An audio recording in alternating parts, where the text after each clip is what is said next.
Olá, sabe, a chuva, uma coisa tão natural, né? Mas quando ela cai nas cidades, a história é outra. Ela vira um baita desafio de engenharia. E é sobre isso que a gente vai falar hoje. Vamos entender direitinho como os sistemas são projetados para dar conta de toda essa água, garantindo que ela siga o caminho certo, com segurança e eficiência. Então, o ponto de partida é esse aqui. A cidade cresce e a gente cobre quase tudo com asfalto, com concreto, ou seja, com superfícies que não deixam a água passar. E isso muda completamente o ciclo natural. A água, que antes ia para a terra, agora corre por cima de tudo e, bom, ela precisa ir para algum lugar. E tem que ser rápido. E se essa água não for bem gerenciada, aí que mora o perigo.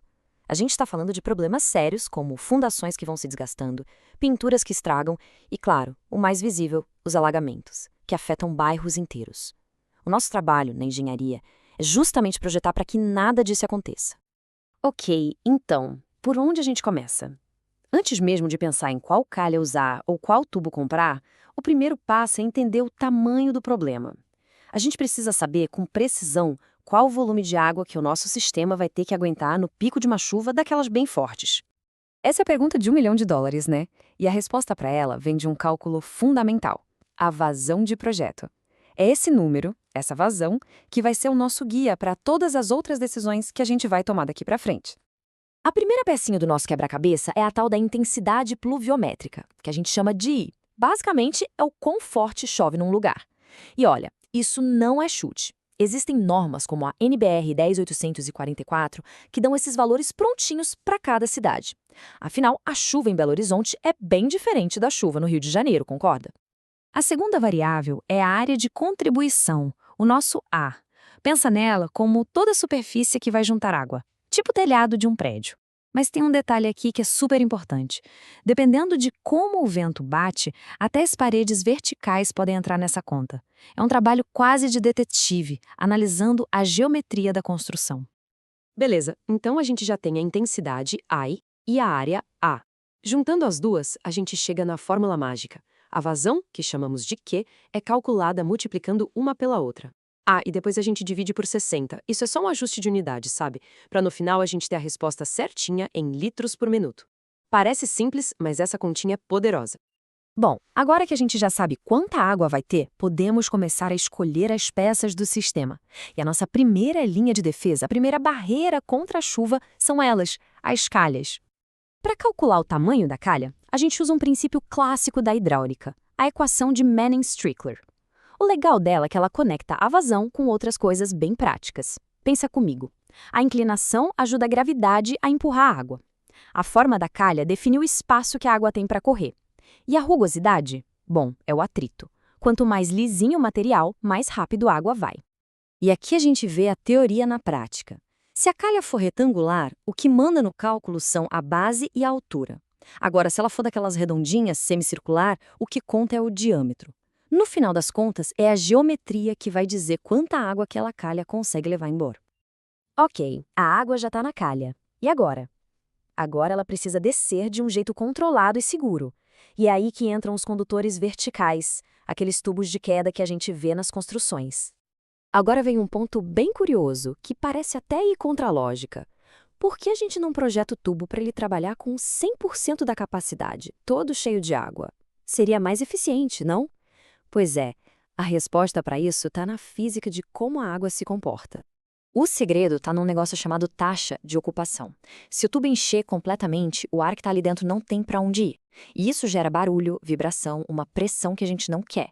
Por isso, o ideal é que a água ocupe só uma parte do tubo. As normas, inclusive, recomendam algo entre 25% e 33%. E o mais fascinante é imaginar o que está rolando dentro do tubo. A água não desce como se fosse um bloco sólido. Na verdade, ela gruda nas paredes, formando um tipo de anel, e deixa um buraco de ar bem no meio. É esse núcleo de ar que faz tudo funcionar de forma suave, estável e silencioso. E não é só a forma que importa. O material do tubo também faz toda a diferença. Cada um tem um coeficiente de rugosidade, que é basicamente uma medida do atrito. O material mais liso, como o PVC, deixa a água passar voando. Já um mais áspero, tipo o concreto, segura um pouco mais o fluxo. Certo, chegamos na hora da verdade, a verificação final. Vamos pegar todos esses conceitos e aplicar num exemplo prático, para ver como tudo isso se encaixa na vida real. O processo é bem direto, tem só 4 passinhos. Primeiro, a gente calcula a área de contribuição. Com esse número, a gente calcula a vazão que o projeto precisa ter. Depois, a gente vê qual a capacidade do condutor que a gente escolheu. E, por último, o passo mais importante, a gente compara uma coisa com a outra.